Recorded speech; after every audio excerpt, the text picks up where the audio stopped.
기도하겠습니다. 우리 인사하십시다. 사랑하고 축복합니다. 네. 예수님이 하신 사역이 세 가지가 있었죠. 마태복음 4장 23절에 또 마태복음 9장 35절에 기록되어져 있어요.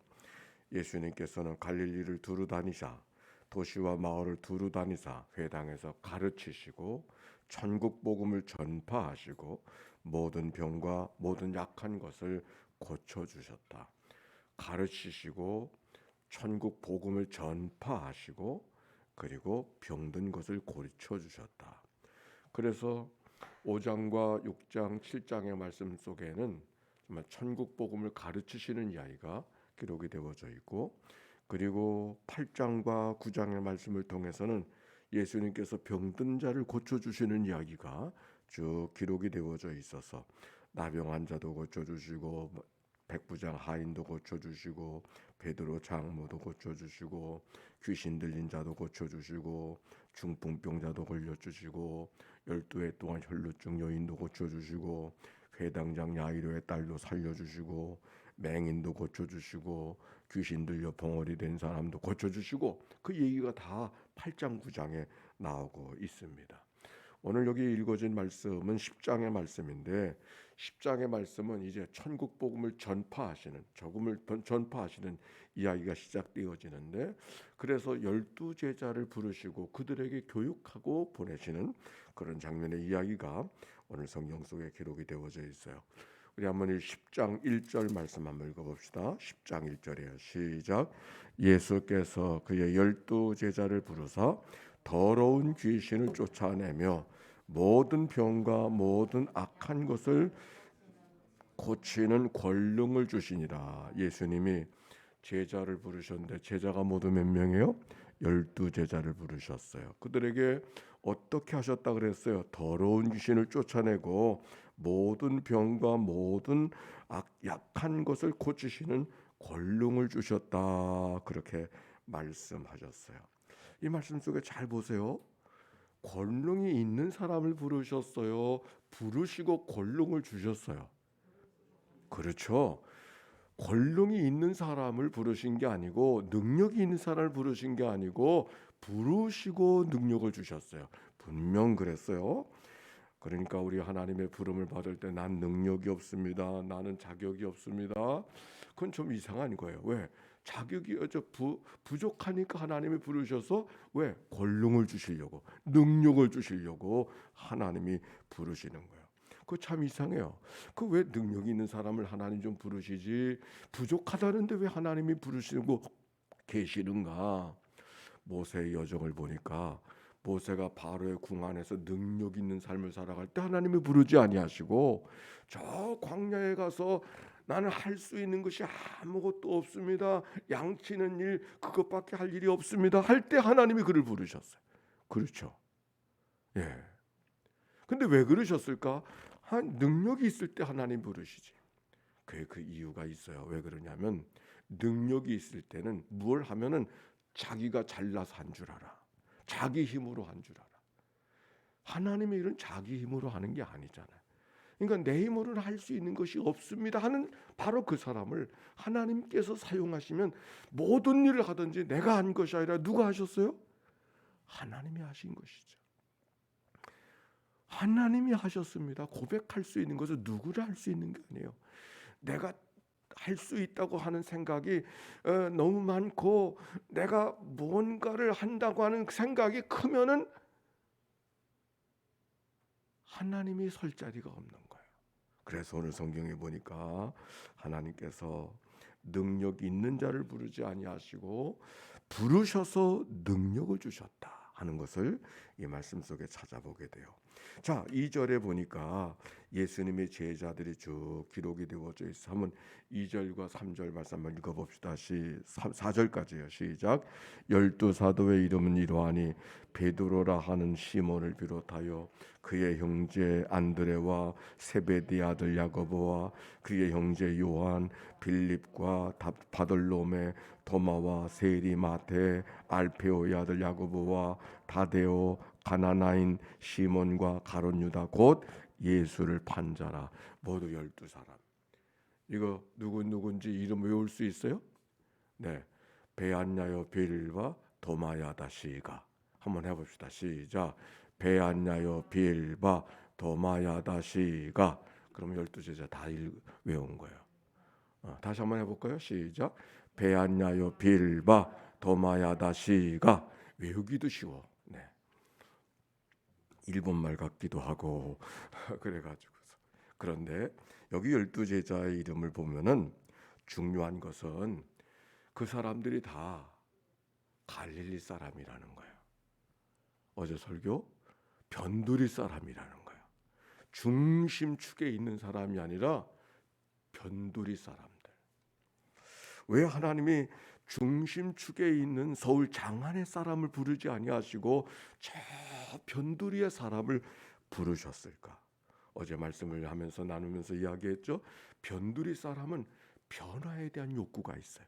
이대로는 안 된다. 이렇게는 못 살겠다. 이게 변두리 사람들의 모습이에요. 중심축에 있는 사람은 어떻게 살아요? 이대로가 좋소. 그게 중심축에 있는 사람이죠. 그러니까 이대로가 좋소의 사람을 하나님은 부르지 아니하시고 이대로는 안 됩니다. 이렇게는 안 됩니다. 이렇게 살면 안 됩니다. 새로운 변화가 필요합니다. 그 뜨거운 열정이 있는 사람이 변두리의 사람. 그 변두리의 그 원심력을 하나님께서 사용하셔서 세계를 변화시키는 복음의 역사를 만드시는 하나님의 사람으로 세워 주신 것입니다. 야곱의 열정의 사람이에요. 성경 속의 야곱. 왜 열정의 사람이에요? 왜 열정의 사람이냐면 그가 부족한 것이 너무 많아. 나는 왜 형 에서 같지 않을까? 나는 왜 형 에서 같이 남자 같지 않을까? 나는 왜 형 에서를 닮지 못했을까? 이 늘 부족함을 갖고 있는 그 야곱이.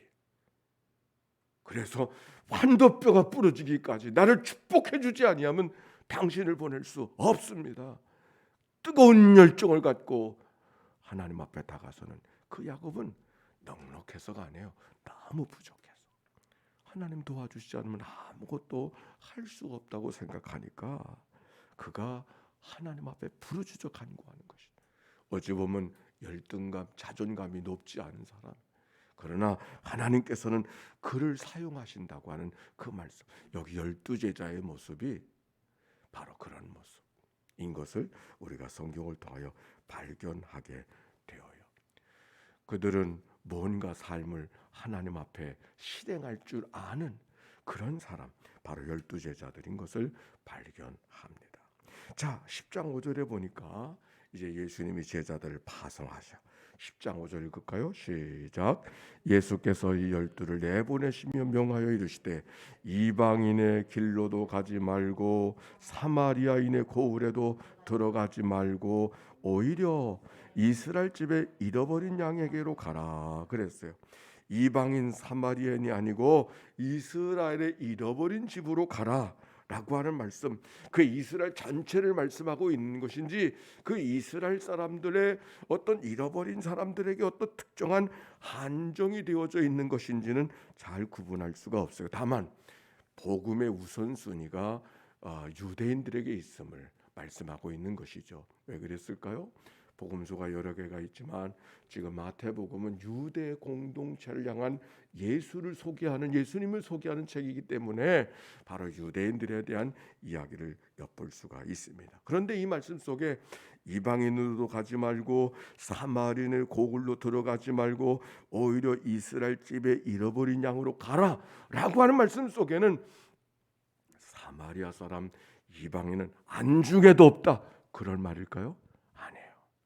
우선순위 지금은 유대인들에게 이방인으로도 가지 말고 사마리아인에게 가지 말라는 그 말씀 속에, 가지 말라는 말씀 속에 이방인에 대한 관심, 가지 말라는 관심 속에, 말씀 속에 사마리아인에 대한 관심이 있는 것이죠.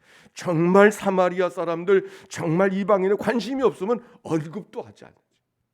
그거 가지 말아라, 이거 뭐 하지 말아라 라고 하는 말씀 속에는 오히려 하나님의 관심 속에 그들이 있음을 오히려 성경이 우리에게 이야기해 주고 있어요. 그래서 마태복음 제일 마지막 장 28장에 보면은 제자들을 보내시고 마지막 승천하시면서 하셨던 말씀, 모든 족속을 제자로 삼아. 그렇잖아요. 모든 족속을 제자로, 유대인들만 제자로 삼는 것이 아니라 모든 족속을 제자로 삼아.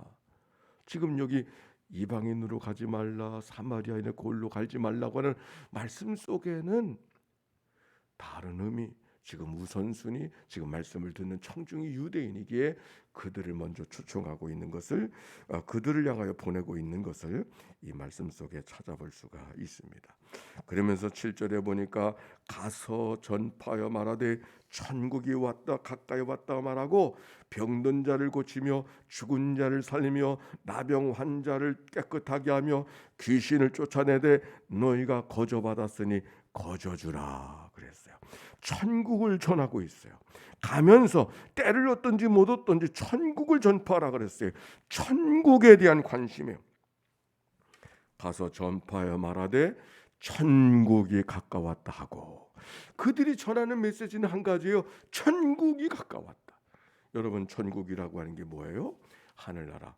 마태복음은 하늘나라라고 이야기하는 것은 하늘의 나라입니까? 하나님 나라를 말하는 것이죠.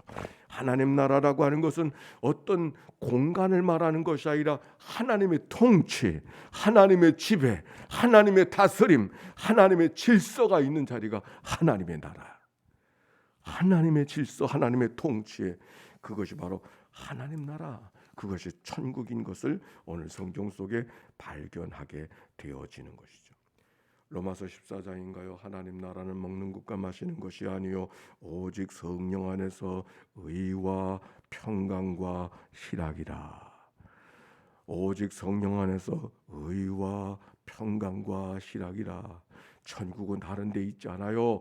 천국은 성령 안에서 의와 평강과 희락이 이루어지는 바로 그 자리가 하나님이 말씀하시는 천국인 줄로 믿습니다.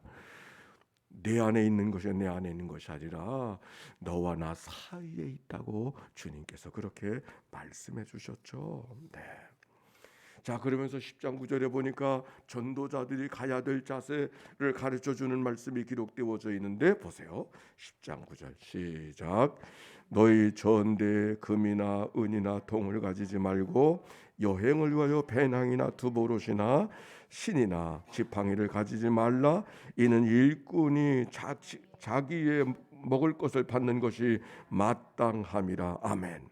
여기 가지지 말라고 하는 말씀 속에는 아무것도 가지지 말라는 그 말씀에 강조하는 것이 아니라 하나님을 신뢰하며 가라 그 말이에요. 하나님을 의지하고 가라. 하나님이 너와 함께 하시고 동행해 주신다는 것을 잊어버리지 말고 가라 그 말씀이에요. 가지지 말라는 말씀 속에는 어떤 소유에게는 가는가 못 가는가 이 문제가 아니라 어디를 가든지 하나님이 너와 동행하시니까 그분을 의지하고 가라. 여호와 이레 하나님, 오늘 하루가 열려졌습니다. 하루에 어떤 일이 벌어질까 걱정도 있고 염려도 있지만 중요한 것은 열어주신 하나님이 오늘도 우리의 삶을 이끌어주시고 가장 좋은 곳으로 우리의 삶을 입혀주시고 인도해주시는 하나님을 신뢰함으로 오늘을 걸어가시기를 바랍니다. 아멘이요. 바로 여기 성경에 어디로 가든지 주님을 신뢰하고 가라 그런 말씀이에요. 그러면서 10장 11절의 말씀, 이런 말씀이 나오고 있어요. 같이 한번 읽어봅시다. 10장 11절의 말씀 시작. 어떤 성이나 마을에 들어가든지 그 중에 합당한 자를 찾아내어 너희가 떠나기까지 거기 머물라. 또 그 집에 들어가면서 평안하기를 빌라. 아멘. 전도자의 메시지가 아주 간단해요. 어떻게 시작하는 거 하니 평안하기를 빌라. 이 평안하기를 빌라고 하는 말은 아스파조마이라고 하는 말인데 이 말은 다른 말이 아니라 어디를 가든지 인사말을 하라 그 말. 인사말. 샬롬 이 말을 하는 것이 아니라 인사말을 하라. 인사말을. 누구를 만나든지 인사말을 하라. 아니 회개하시오 이렇게 말하지 말고 인사를 하라. 인사. 전도자의 인사말이 전도자의 인사말. 오늘도 새벽기도 시작하면서 우리 인사했지 않습니까? 여러분 인사할 때 어떤 생각이 듭니까? 인사하는 말이 인사가 아니라 그게 하나님의 역사의 시작인 줄로 믿습니다. 그게 시작이요. 여기 전도자를 보내시면서 무엇부터 시작하라? 인사하는 것으로 시작하라. 나 인사하는 것으로 시작한다는 말씀, 이 말씀을 준비하면서 제가 제 생각이 났어요. 저는 첫 목회 강화에서 이렇게 목회했는데 뭐 가지고 목회? 26살 전도사. 그땐 대학원도 나오지 않고 파송이 될 때가 있었었는데 저 결혼도 하지 아니하고 어머니 모시고 가는데 뭐 알겠어요. 그런데 제가 뭐 가지고 저 목회했는가? 말 다 나왔네. 인사하는 거 가지고 목회했어요. 언제든지 인사를 하면 인사를 하는 사람이 있고 인사를 받는 사람이 있어요. 인사를 하는 사람을 말하는 거예요? 인사를 받는 사람을 말하는 거예요? 그렇죠. 인사 받는 사람? 아니죠. 인사를 하는 사람이 되라 그 말이에요. 살루트. 인사를 하는 사람. 평안을 빌라라고 하면은 인사를 하는 사람. 우리 한번 옆 사람과 인사를 한번 해볼까요? 다시 한번 해보세요. 사랑하고 축복합니다. 네. 서로 인사를 할 때 인사는 다 같이 했는데 음정이 높은 사람은 인사를 하는 사람이고 음정이 낮은 사람은 인사를 받는 사람이에요. 인사는 했어. 근데 음정이 낮은 사람은 인사를 받고 있는 거예요, 지금. 인사를 하는 사람은 음정이 높은 사람은 인사를 하는 사람이에요. 그렇게 느끼지 않아요? 제가 목회를 하는데 같이 이제 처음에 가니까 자전거가 있더라고요.